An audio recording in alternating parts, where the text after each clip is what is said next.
तो आदाब, नमस्कार, गुड इवनिंग, सत श्रीकाल। एक बार फिर आप तमाम लोगों का स्वागत है क्राइम तक की कहानी के इस एपिसोड में। उम्मीद है पूरी फैमिली अच्छी होगी, अपना और अपनों का ख्याल रख रही होगी।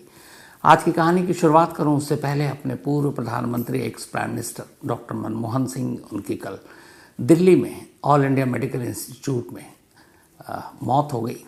तो पूरी क्राइम तक फैमिली की तरफ से भावभीनी श्रद्धांजलि। ऊपर वाला उनकी आत्मा को शांति दे। इत्तफाक है एक कि अटल बिहारी वाजपेयी जी जो हमारे एक्स प्राइम मिनिस्टर थे, उनसे भी मुझे 2 बार मिलने का मौका मिला। और इत्तफाक ये भी है कि डॉक्टर मनमोहन सिंह से भी मुझे 2 बार मिलने का मौका मिला। एक बार जब वो प्राइम मिनिस्टर थे और एक बार जब वो प्राइम मिनिस्टर नहीं थे। सेम वाजपेयी जी के साथ था कि जब वो एक बार प्राइम मिनिस्टर थे और एक बार नहीं थे। और इन दोनों ही शख्सियत से मिलने के बाद ये अंदाज़ा हुआ था कि अक्सर हम लोग नेताओं पॉलिटिशियंस के बारे में बहुत सारी बातें करते हैं, लेकिन हर दौर में कुछ ऐसे लीडर होते हैं जिनसे जब आप मिलते हैं तो फिर नज़रिया बदल जाता है कि हमारे देश में ऐसे भी नेता हैं या हुए हैं। क्या कहा जाए इन 2 लीडर्स के बारे में, लेकिन अच्छे लोगों का जाना हमेशा तकलीफ़ पहुंचाता है। तो यही दुआ है कि ऊपर वाला उनकी आत्मा को शांति दे, परिवार को धैर्य दे, सब्र दे। अब आते हैं आज की कहानी के ऊपर। आज की कहानी यूपी के बांदा और मुंबई के इर्द गिर्द की कहानी है। एक ऐसी कहानी जिसमें पुलिस के पास कोई क्लू नहीं होता, कोई सुराग नहीं होता, और पुलिस एक कत्ल की तहकीकात कर रही होती है और उसे पता नहीं था कि आगे चलकर एक दूसरा कत्ल, एक दूसरी लाश, एक दूसरे कत्ल की कहानी उसका इंतज़ार कर रही है। ये कहानी है गोवंडी की, महाराष्ट्र मुंबई के करीब। इसी गोवंडी के इलाके में एक सुनसान जगह पर एक कुआं था और उस कुएं के इर्द गिर्द चूँकि बहुत सन्नाटा था, कोई बस्ती भी नहीं थी, तो लोग अक्सर उसे एक भूतहा कुआं कहते थे कि एक थोड़ा हॉन्टेड टाइप प्लेस है। लेकिन बच्चे तो बच्चे होते हैं, अक्सर जब वो अपने घर से छुप कर खेलने कूदते निकलते तो उसी कुएं के पास पहुंच जाते और कई बार उस कुएं में थोड़ा बहुत पानी होता तो पानी के अंदर नहा लेते, खेल कूद लेते, फिर निकल जाते। इसी बात अक्टूबर 2023 की है। अक्टूबर 2023 में कुछ बच्चे उसी कुएं में खेलने के लिए पहुंचे। कुएं के करीब गए तो कुछ बच्चों ने कहा कि चलो उतर जाते हैं, पानी कम था। और अक्सर उस ज़माने से अरसे से वो वीरान जगह है और इसीलिए उसका नाम भी भूतहा पड़ा हुआ है। तो दिन में लेकिन लोग चले जाते हैं, शाम को जाते नहीं। तो अक्टूबर 2023 के एक रोज़ की बात है, कुछ बच्चे उस कुएं में उतर गए और पानी में खेलने लगे। तभी अचानक एक बच्चे का पैर उस कुएं के अंदर किसी चीज़ से टकराया। पानी चूँकि बहुत ज़्यादा था नहीं, तो बच्चे को कुछ अजीब लगा। उसने अंदर हाथ डाला, जिस चीज़ से उसका पैर टकराया उसे पकड़ा, छुआ, और जब उसे उसने बाहर खींचा तो वो एक इंसान का हाथ था। बच्चे की चीख निकल गई, बदहवास, एक वैसे ही कि कुआं भूतहा है, हॉन्टेड है। अब सारे बच्चे जो अभी तक खेल रहे थे, हंस रहे थे, बेतहाशा कुएं से बाहर निकलते हैं और दौड़ पड़ते हैं और चीख रहे हैं, क्योंकि उनको अभी तक ये समझ में नहीं आ रहा है कि ये अंदर जो हाथ है ये लाश है या कत्ल का मामला है। वो यही समझ रहे हैं ये कुछ भूत वूत का मामला है। वो बदहवास भागते हैं, फिर पहुंचते हैं अपनी बस्ती में। लोग पूछते हैं बच्चों को देख कर कि सारे इतने डरे सहमे क्यों हैं। तो बच्चा बताता है कि उस कुएं में एक हाथ है। पहले बड़े यही समझते हैं कि बच्चे मजाक कर रहे हैं, फिर लेकिन कुछ लोगों को लगता है भूतहा है, कुछ है। पहले तो बच्चों को डांट पड़ती है कि तुम वहाँ गए क्यों, लेकिन फिर जब उन बच्चों की बातों को सुनने के बाद कुछ बड़े फैसला करते हैं कि चलो पुलिस को फ़ोन कर दो। अब कौन जाए कुएं में उतरे, तो पुलिस को फ़ोन किया गया। थोड़ी देर के बाद पुलिस मौके पर पहुँचती है। पुलिस कुछ लोगों को कुएं के अंदर उतारती है। जब अंदर उतारती है तो अंदर से एक लाश फूली हुई बाहर निकलती है। अब उस लाश की शिनाख्त भी मुश्किल थी। उसको देखकर लग रहा था कि न जाने कब से पानी के अंदर है। तो पुलिस लाश को बाहर निकालती है। अब आसपास में सर्च ऑपरेशन शुरू कर देती है। आसपास में तलाश करते करते अचानक एक जगह पर पुलिस को कुछ खाली शराब की बोतलें मिलती हैं। कई लोग बस्ती के भी आकर, सुनसान इलाका था तो कभी कभी शराब पीने बैठ जाते। पुलिस को यही लगा, लेकिन फिर तलाश और किया तो देखा कि एक जगह और कुछ शराब की बोतलें हैं और एक छोटा सा बैग है। उस बैग में एक पर्स है। पुलिस की आंखें चमकी कि शायद इसमें कुछ सुराग हो। पुलिस ने सारी चीज़ें टटोल ली, लेकिन ऐसी कोई काम की चीज़ मिली नहीं, न कोई आईडी, न शिनाख्ती कार्ड, न कोई और जिससे मरने वाले की शिनाख्त हो सके। पुलिस ने पर्स खोला, उसमें से सिर्फ एक कागज़ का एक टुकड़ा था और उस कागज़ के टुकड़े पर एक मोबाइल नंबर लिखा हुआ था। बस यही एक अंधेरे में तीर, एक सुराख। अब ये भी पता नहीं कि इस लाश से इस बैग या इस पर्स का कोई कनेक्शन है कि नहीं, या किसी और का है, किसी और ने यहाँ फेंक दिया है, लेकिन फिर भी कुछ और तो था नहीं। पुलिस ने कहा चलो इसी से शुरू करते हैं। जो नंबर था उस नंबर पे पुलिस ने फ़ोन किया। जब फ़ोन किया तो वो मोबाइल स्विच ऑफ, मोबाइल बंद। अब फिर यहाँ डेड एंड। पुलिस को लगा कि ये मोबाइल बंद है। काफ़ी देर तक कोशिश की, कई घंटे बाद तक कोशिश करते रहे, लेकिन मोबाइल बंद, लगातार स्विच ऑफ आ रहा है। अब पुलिस को लगा कि इस नंबर से कुछ तो कनेक्शन होगा, अगर कोई उठा लेता तो शायद ये था कि उस केस से इस केस का कोई लेना देना नहीं, लेकिन मोबाइल स्विच ऑफ है, यहाँ एक लाश है, लाश के पास एक बैग है, पर्स से ये नंबर मिला है, तो कुछ तो गड़बड़ है। अब पुलिस ने फैसला किया कि ये जो पर्ची में जो मोबाइल नंबर है इसके कॉल डिटेल रिकॉर्ड को खंगालते हैं, CDR निकालते हैं और देखते हैं कि शायद उसके ज़रिए इस लाश तक की जो शिनाख्त है वहाँ तक पहुँच सके। तो पुलिस उस मोबाइल नंबर पे जितने भी कॉल थे उनकी डिटेल निकालती है। उस लिस्ट के हिसाब से जो सबसे लेटेस्ट एक कॉल था वो इनकमिंग कॉल था, यानी जो नंबर उस पर्स से मिला था उस नंबर पर कॉल किया गया था। तो पुलिस उस नंबर पर कॉल करती है जिस नंबर से सबसे लेटेस्ट लास्ट में कॉल किया गया था। घंटी बजती है, दूसरी तरफ से एक शख्स फ़ोन उठाता है। पुलिस को पहली कामयाबी लगती है। पुलिस पूछती है भाई आप कौन? तो कहता आप कौन? फिर पुलिस वाले कहते हैं कि जी हमें एक पर्ची में ये नंबर मिला है और ये बताएं कि इस मोबाइल नंबर को आप जानते हैं ये किसका है? तब वो शख्स कहता है कि हाँ साहब ये मेरे दोस्त करण का नंबर है। अब पुलिस ने कहा करण कौन? तो उसने कहा जी बांदा में रहता है, यूपी के। पुलिस ने कहा कि क्या करण से हमारी बात करा सकते हैं? उसने कहा करण तो है नहीं, वो तो अपने ससुराल मुंबई गया हुआ है। कब से गया हुआ है? तो पता चला कि करीब हफ्ता हो गया है। उसके बाद से कोई ख़बर नहीं है। दोस्त ने कहा कि मैंने भी फ़ोन किया, फ़ोन स्विच ऑफ है। अब पुलिस ने कुछ छोलिया बताए, कुछ कपड़े बताए, कपड़े भी कुछ जो फटे और चिपके हुए थे उसके ज़रिए। तो करण ने कहा कि हाँ ये कपड़े तो उसी के लगते हैं। पुलिस ने फिर उस लाश की तस्वीर भेजी, पहने हुए कपड़ों की तस्वीर भेजी। उसके दोस्त ने पहचान लिया। उसने कहा साहब ये तो मेरे दोस्त करण है। अब मरने वाले की शिनाख्त हो चुकी थी। पुलिस की एक टीम पहुंचती है बांदा। बांदा में करण के घर जाती है और पूछताछ करती है कि भाई अब बांदा के रहने वाले मुंबई या गोवंडी में क्या कर रहा है करण?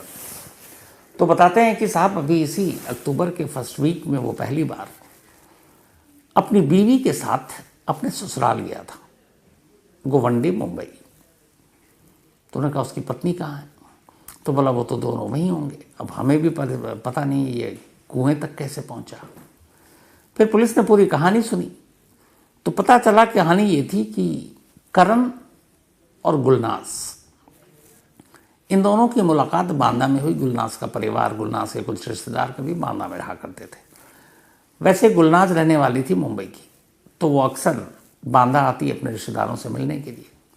इसी बांदा आने जाने के दौरान एक रोज़ उसकी मुलाकात करण से हुई। दोनों लगभग हम उम्र। फिर दोनों में दोस्ती हुई और प्यार हो गया। लेकिन यहाँ मामला दो धर्मों का था, हिंदू और मुस्लिम। दोनों ही घर वाले शादी करने के लिए तैयार नहीं थे, लेकिन किसी तरह करण ने समझाया। पढ़ा लिखा करण, गुलनाज भी पढ़ी लिखी। करण के घर वालों ने कहा कि ठीक है, जब बच्चे खुश हैं तो कोई बात नहीं, हम धर्म और जात पात नहीं देखेंगे। करण के घर वालों ने उन दोनों की शादी करा दी, लेकिन गुलनाज के घर वाले नहीं माने। अब इसके बाद ये शादी हो गई और गुलनाज ने भाग कर शादी की।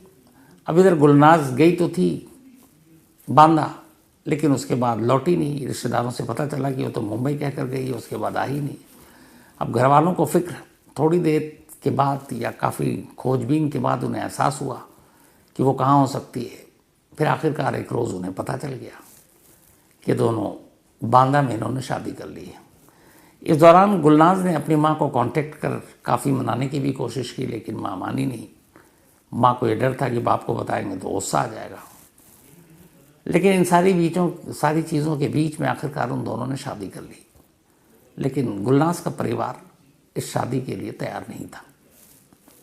अब शादी के बाद चूंकि करण का परिवार रिश्ते को अपनी मंजूरी दे चुका था, तो गुलनाज और करण अब बांदा में रह रहे थे हंसी खुशी। इधर गुलनाज का परिवार मुंबई में इंतजार कर रहा था कि इन दोनों का कुछ पता चले। आखिरकार फिर उन्हें पता चल गया। तो एक रोज़ गुलनाज के फादर ने गुलनाज को फ़ोन किया और कहा कि देखो, तुम लोगों ने हमारी मर्ज़ी के ख़िलाफ़ शादी की है, अब जो हुआ सो हुआ। इज्जत की बात है रिश्तेदारों में, परिवारों में, तो कम से कम अब बेटी को ढंग से तो विदा करें। तो इसीलिए तुम अपने शौहर को लेकर आ जाओ मुंबई। फिर करण से भी बात की, कहा चलो गुस्सा तो था लेकिन तुम्हें माफ़ कर दिया, अब तुम आओ। शादी के बाद लड़की को अपने घर आना होता है, मायके तो लेकर आओ। करण खुश, गुलनाज खुश कि चलो अब दोनों परिवार मान गया, ज़िंदगी बहुत खुशगवार अच्छी गुजरेगी। तो गुलनाज को लेकर अक्टूबर 2023 में बड़ी खुशी खुशी मुंबई पहुंचता है।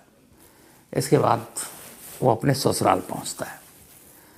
जब ससुराल पहुंचता है तो गुलनाज से सब घर वाले मिलते हैं, करण से मिलते हैं, और थोड़ी ही देर के बाद गुलनाज के 3 भाई, जिसमें माइनर भी हैं, 3 और लोग, और गुलनाज के फादर करण से कहते हैं कि चलो तुम्हें कुछ और लोगों से मिलाना है।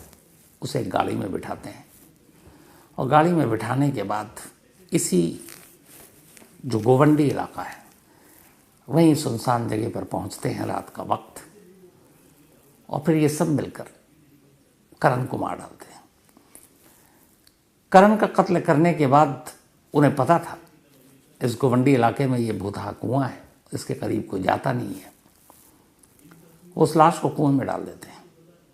उसके पर्स वर्स को निकालते हैं, जो भी उसमें आईडी वाईडी थी वो अपने पास रख लेते हैं, और उस कागज़ की पर्ची को कोई अहमियत नहीं देते, यूं ही फेंक देते हैं। और यही वो गलती करते हैं। अगर वो कागज़ की पर्ची वो ले लेते तो शायद इस लाश की असलियत कभी सामने ही नहीं आ पाती। तो पर्स फेंक दिया, उसी में पर्ची रह गई। उसके बाद वो लोग लौट आए। अब उसके बाद ये पर्ची मिली।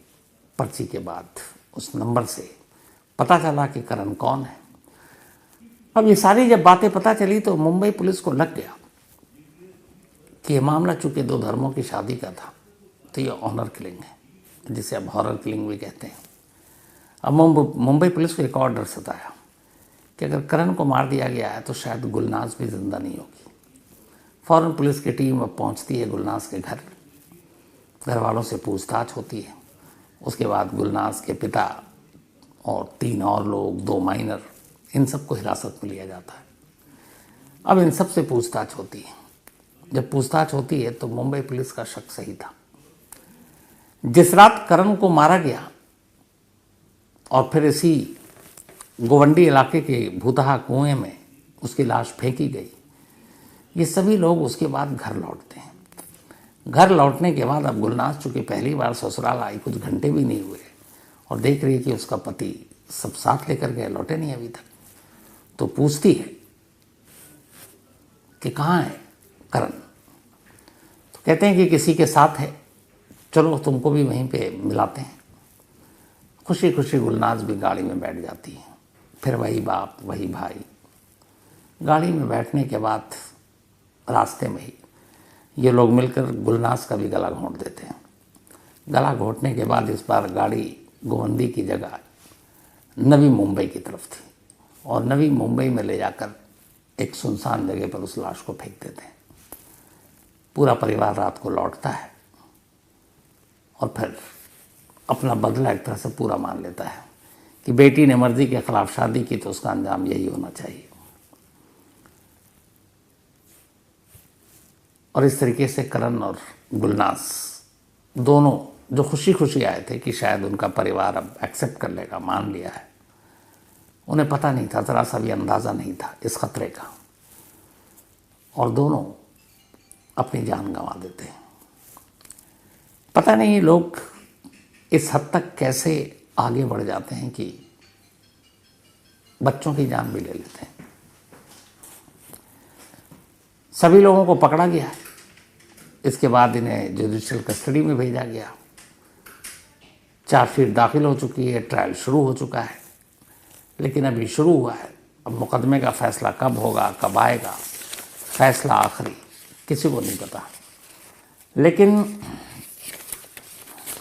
नवंबर 2022 में इन लोगों की शादी हुई थी, गुलनाज और करण की, और अक्टूबर 2023 यानी लगभग 11 महीने बाद इन दोनों को गुलनाज के ही घर वालों ने मार डाला। तो ये थी आज की कहानी ख़त्म करूँ उससे पहले वही अपना सिलसिला। आज निधि सोंधी, इनका बर्थडे है, तो हैप्पी बर्थडे निधि। और ये प्रतीक जी की पत्नी है। साथ ही दक्ष सुहानिया का भी आज जन्मदिन है, तो हैप्पी बर्थडे दक्ष। और ये संजय कुमार जी के बेटे हैं दक्ष। साथ ही आज अश्मानिका, इनका भी बर्थडे है, तो हैप्पी बर्थडे अश्मानिका। और ये भेजा ललित ने है। इसके अलावा दानिश अली, इनका भी आज बर्थडे, तो हैप्पी बर्थडे दानिश। और ये भेजा है इरफान ने। कामरान खान, इनका भी आज बर्थडे, तो हैप्पी बर्थडे कामरान। और ये भेजा है नज़मा ने। इसके अलावा अनिल पुरोहित, इनका भी आज बर्थडे है, तो हैप्पी बर्थडे अनिल जी। साथ ही आज रीता एंड शॉन मेंडोजा,